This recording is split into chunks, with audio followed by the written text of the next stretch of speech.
Previously on D&D. Kinda. I want to make a pact with Ball. To him, he doesn't think there's any way that Lokar would be stopped. I want you to offer a prayer to Ball. If you are listening, I would like to make a proposal. I think the single greatest threat to you coming into this world is Lokar. If you will help me kill him, I will give you my life. And then Lokar spoke. You thought you could trick me? You thought you could summon and channel my power?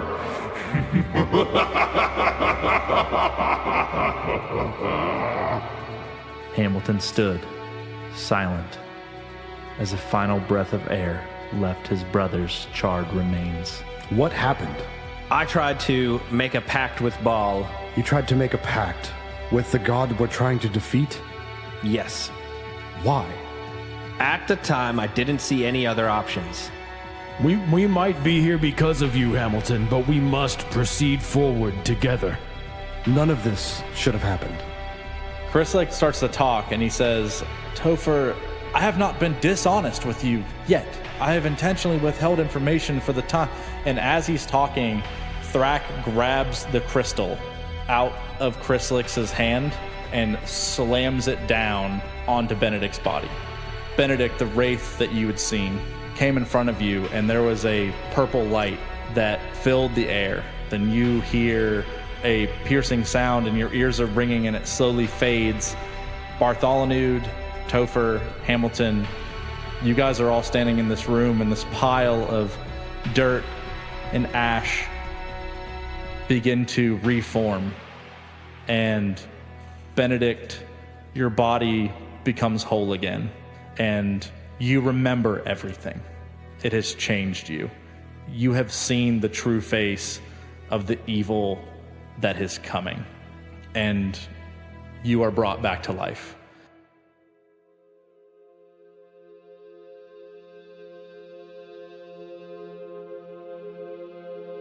Benedict, your eyes open, and you now have the gift of life breathed back into you. The only thing that you find odd is that in your shoulder, embedded there, is a small crystal that is void of color. And it kind of, like, as you look down, it kind of like falls out of your shoulder. And you are now standing in a room. Standing right next to you is Krysalix. And then you have Scar and Thrak that are standing there with you as well. And then scattered about the room, there is Hamilton and Topher and Bartholonude. And then you see Francis, and across the room, near the pillar, almost directly perpendicular to you, is Lokar, and he is laying in the dirt, passed out. So I wanted to kind of spend some time with Benedict here.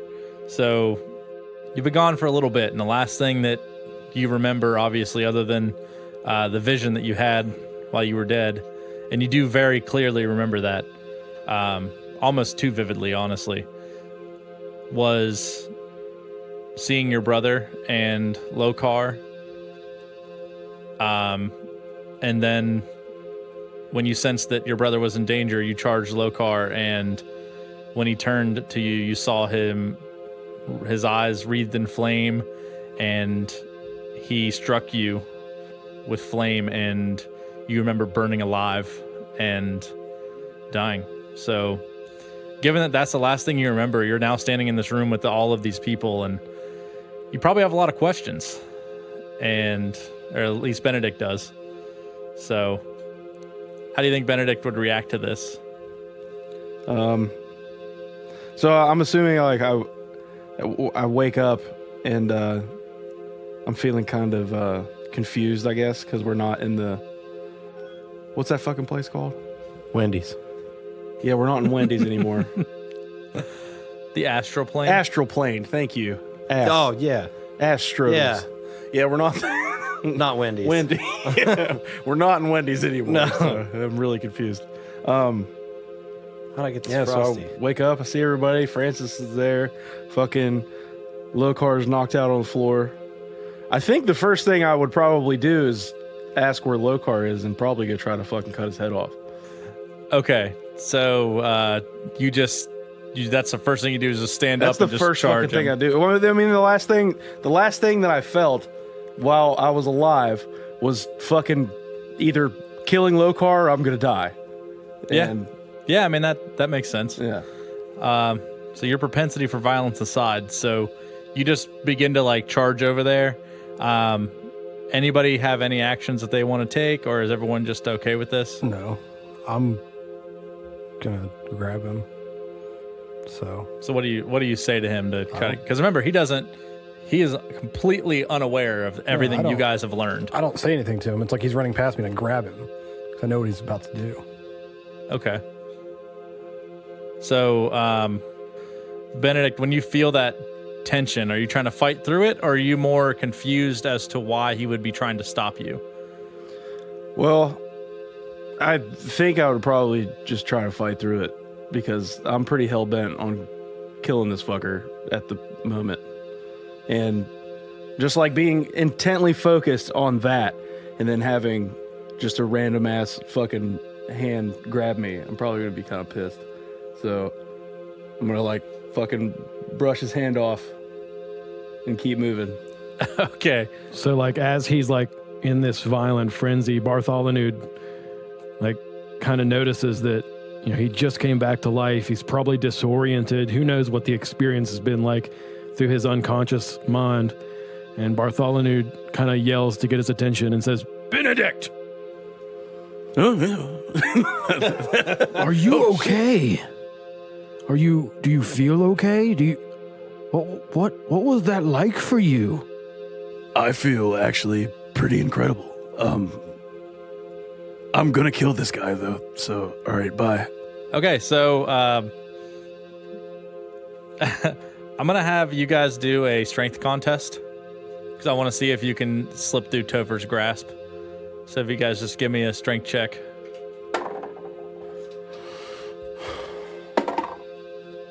16.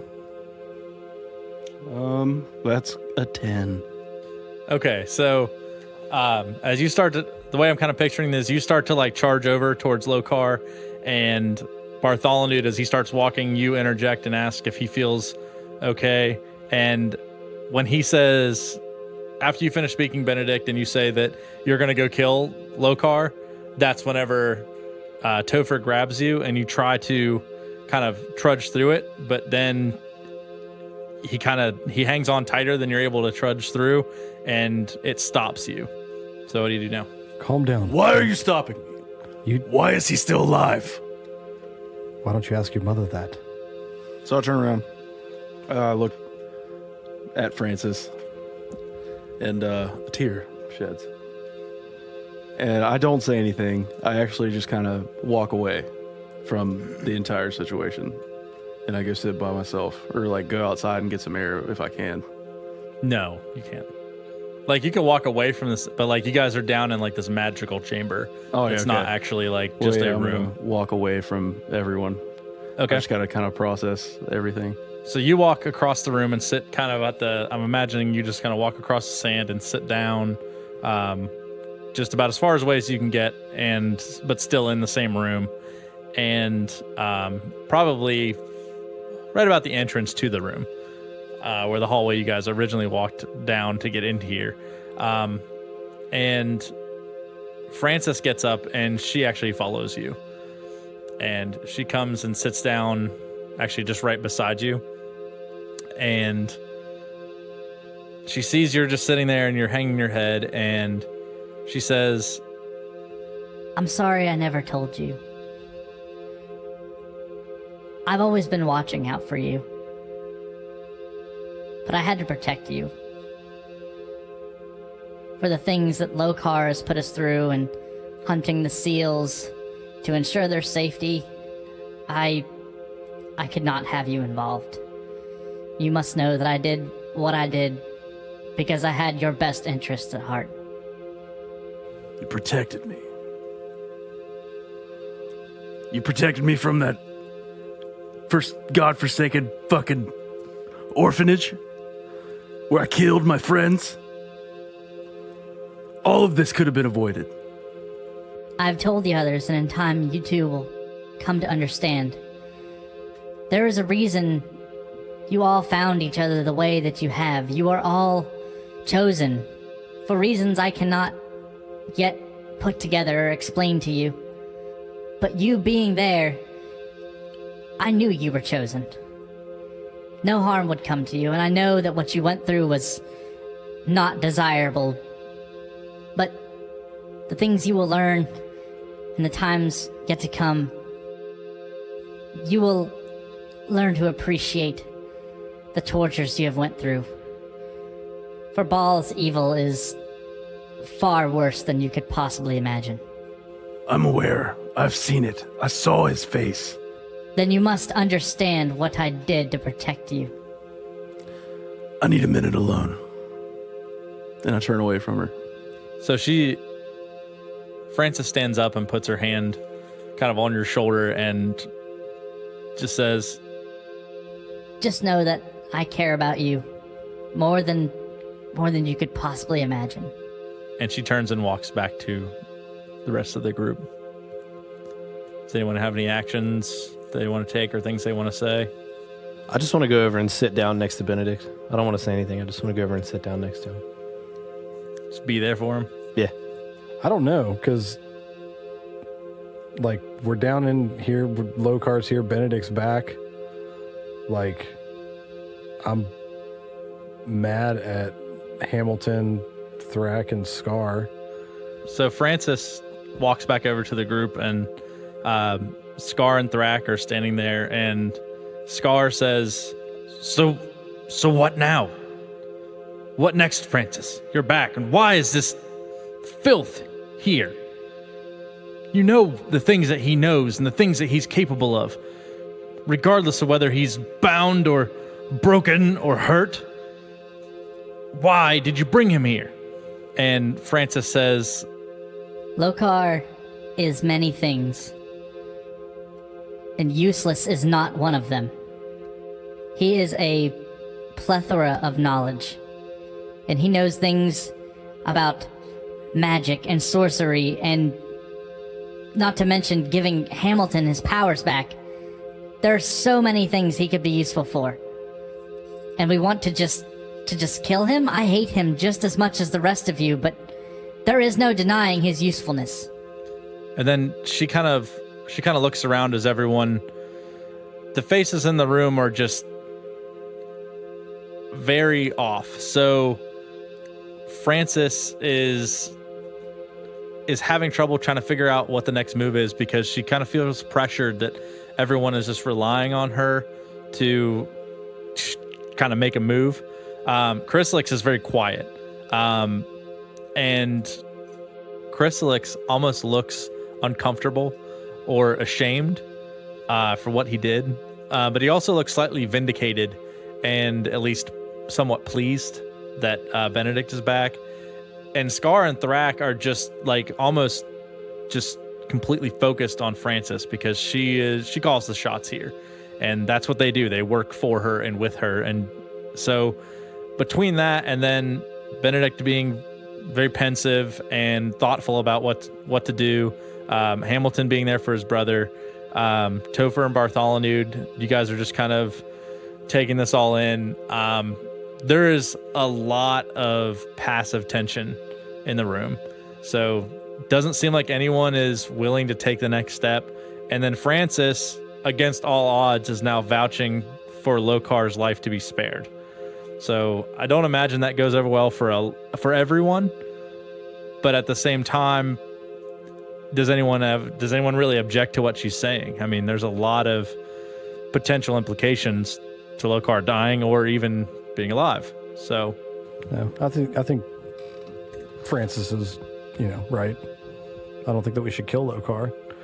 But beyond that, I don't think that I'm as interested in that whole side of things as I am with finding out things from Krysalix and trying to figure out why Francis hates Krysalix, because that's interesting. And now that Benedict's back, I mean, I didn't want to kill Lokar directly in the first place. Not that I, give a shit about his life, but if Francis seems to think that he's better off alive right now, then sure, why not? But I think I'd be more apt to try to get some information out of Krysalix. Okay. I think that Hamilton is probably understanding of what Francis is saying, but at the same time, he is deeply concerned that if we didn't act now while he is at his weakest and try to, because Hamilton and Benedict understand more so, I think, maybe than the others, other than Francis and, I don't know, maybe Thrak and Scar. But killing him is probably not going to be an easy task. And it's probably not going to end with his physical body being destroyed. So the fact that he's in a weakened state right now and we are at the advantage against him, he feels like if we didn't act on it now, it would be a missed opportunity. But he also understands that if we were to just kill him now, that would also potentially be a missed opportunity. So he's very conflicted on what to do. And he also knows that his brother wants him dead because he just literally died. So... And my thing is if he doesn't die, what's to say that Ball won't manifest himself again? Yeah, I mean, we already know that he's a conduit, so... Yeah. And then we're all fucked. So Bartholonude kind of stands up and walks over between Benedict and Lokar and kneels down in front of Lokar and kind of examines him closely. And he wants to see if there's anything that Lokar has on his character that looks out of place or unique or some... Does he have anything on him that could be of value? Do an investigation check for me. That's an 8. 7.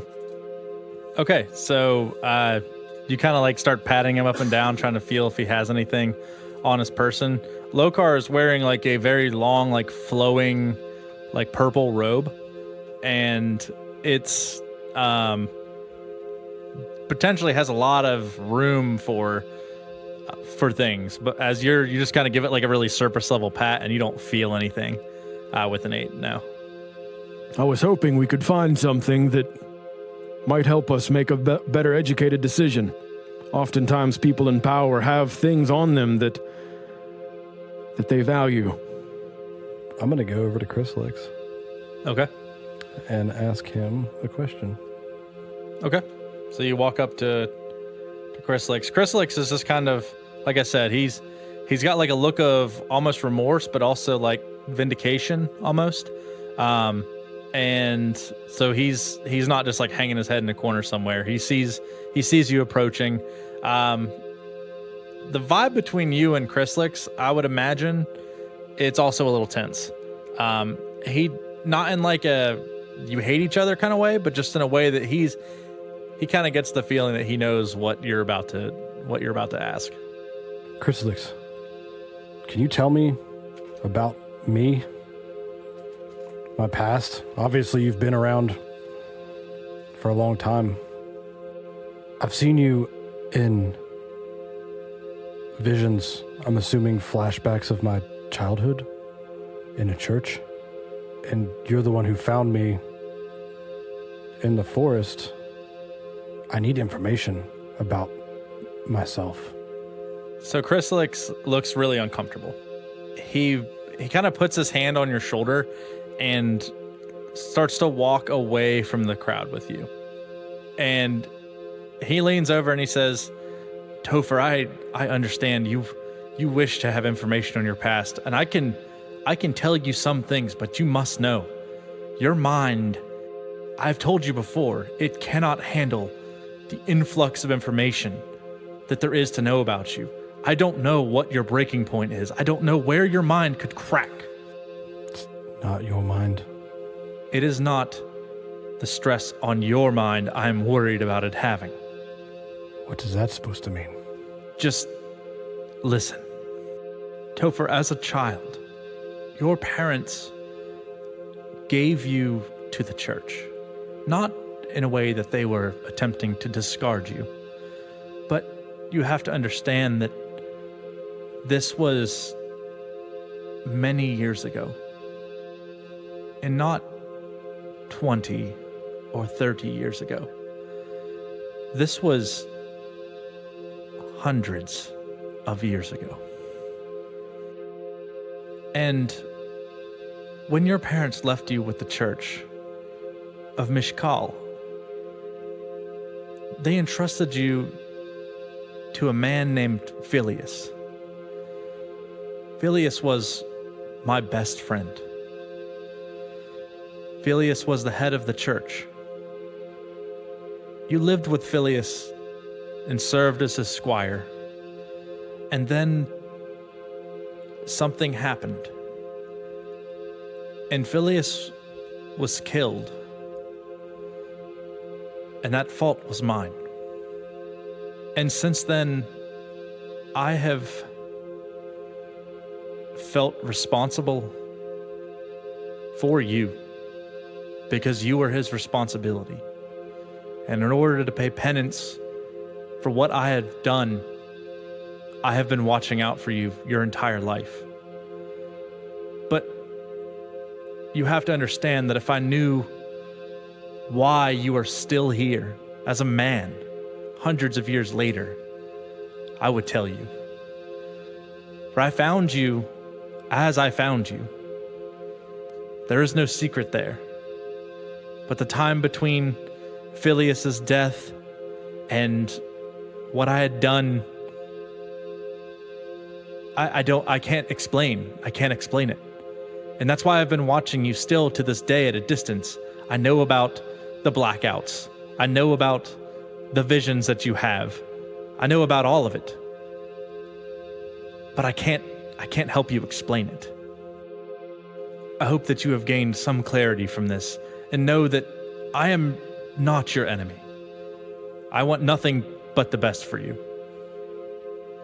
Now, what I would imagine though is that when he's telling you this kind of stuff, it does kind of jive with what your memories are. You remember being in a church, and you remember this older man that your parents handed you off to, and so a lot of that stuff kind of that, and the fact that whenever he found me, whenever he was talking about the clothes that I was in, they were old. So, I mean, and so based off what he's saying, even then, obviously he knew you didn't have your memory then. And the questions that he was asking you then were gauging how much you did remember. And the fact that you didn't remember any of it, you're slowly piecing together the fact that even since the very beginning, Krysalix has never lied to you and has only ever done stuff to help you. I've never had any kind of ill feelings towards him. Right.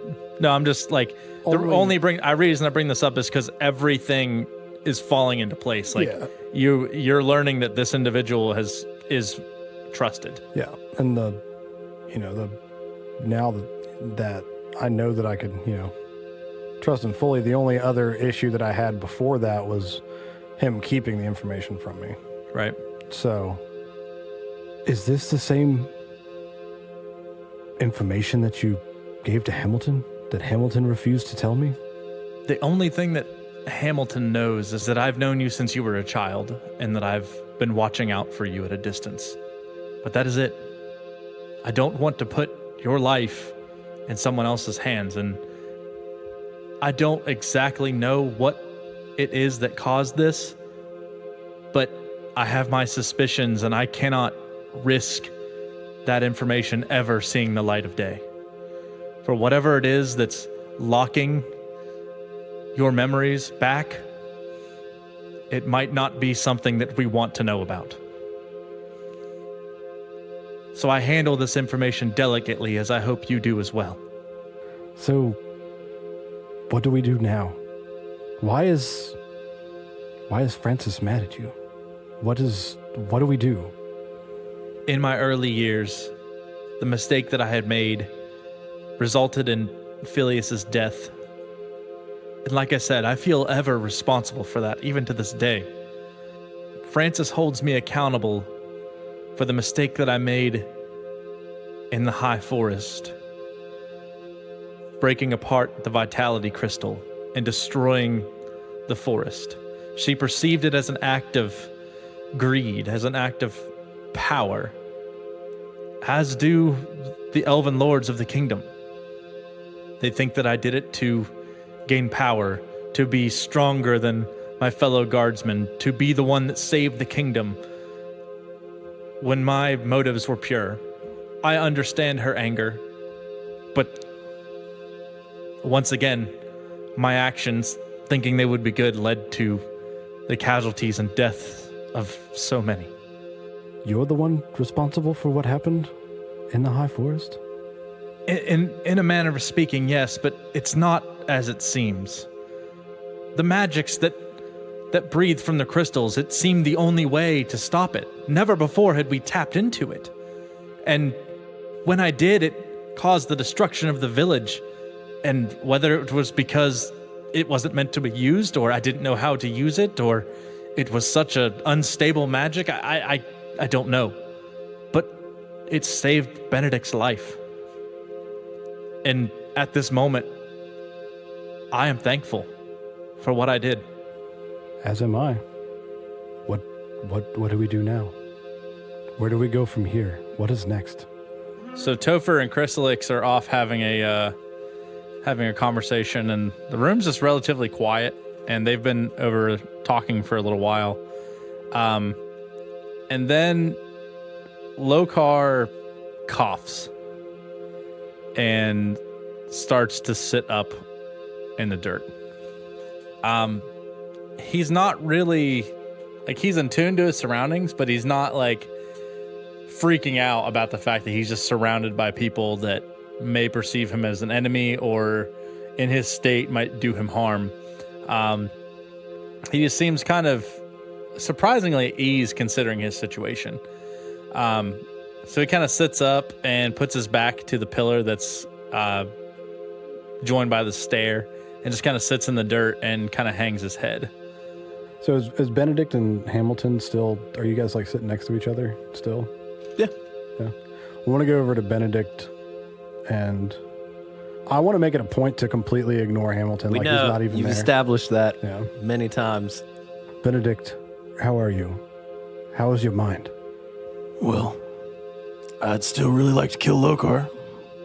In time. But for now, we should see what Francis has. Topher, I think that we should be a little more aggressive with our approach to Lokar. I'm not going to kill him, but I do think that an interrogation is 100% necessary. He's a liar. He manipulates better than anyone. What can I do to help? Get me close. So you guys are having this conversation, Thrak, Scar, and Francis, and I guess I'll leave it up to you, Bartholonude. That Francis has kind of come over to the both of them, and they had started talking. Francis asked them a question about the body of the dwarven woman, as she had just gotten back as well, and that's what they were working on whenever she had left. And they start to walk up towards the body. Do you follow them, or do you just kind of hang back? Yeah, I'm kind of with them. Okay. So when they get up there, Francis asks Thrak. Thrak, was there any luck with the body? And Thrak says, We've been lost without your guidance. We don't know what to do. We've tried every resurrection spell we could find. We've tried delving in the arts of necromancy. We have learned a lot, but nothing that would help here. Francis, they have taken every risk possible, including all of our lives, to save yours. Francis turns around to you and says, Bartholonude, I know how it looks, but I can assure you that they are only doing what they've been told. And if you wish to be upset with them, you must be upset with me as well. I instructed them down this path and told them this is what they should be doing. I can assure you, the things that have happened, and if anything had ill consequence to you, it was purely by chance. And I do apologize and take full responsibility for it. Trust me, Francis. What worries me isn't what happened. It's their inability to remain calm and collect, to make that decision. He's been raising hell this entire time, Meanwhile, we've lost party members that luckily were able to be resurrected. He's just not rash. I do not believe you are putting someone worthy into a position of power. So they're obviously a little irritated, as they're both half orcs. They're pretty hot-headed. They are a little confused as to what you're talking about. They don't feel as if they've done anything that's too outside of the scope of what they should have done, considering the situation. But Frances can read the situation, and she kind of calms them down before they even speak up. As this conversation's going on, Benedict and I are going over to question Lokar. I motion Hamilton to follow as well. So, Topher, seems you're a little angry with my brother there. A little is not. That's an understatement. But why? The reason that you died is your brother's fault. He tried to make a pact with Baal in order to kill your father. And in turn, Baal manifested himself through your father and killed you. Well, I see. From my point of view, what Hamilton was doing was out of complete disregard for the rest of us. Maybe not so much to you because he was trying to kill your father, but our goal together is to stop Baal from returning. And he tried to make a pact with him because Hamilton no longer has powers. Your father was in control of them, so he needed to make a pact with Baal to regain some kind of power in order to defeat your father. Although foolish. Yeah, that's pretty much it. That was dumb. Hamilton, that was stupid. But we're cool. I understand why you did it. Topher, for a minute, try to put yourself in his place. What would you have done? I can't put myself in that situation. There's no way for me to, so I don't know. As long as you're still able to work closely with all of us, we need to work together. And you're just accepting of all that? Like, you're just like, yeah, that's fine. What he did? Yeah, he's literally the reason you died. He's the reason that you guys are all in this situation. Yeah, Benedict would have done the same thing. That was both of our goal, was to kill. That was the main reason why we were even in fucking Neverwinter. Because we've been traveling together looking for our dad so we could fucking kill him. And if one of us or both of us had to die in the process, as long as he died too, it was over. Okay. Hamilton, were you close enough to hear that? Like, or did you guys have that in like a sidebar? We were all like, Yeah, I mean, we're all like over. right there. I would say. We were all walking together. Okay.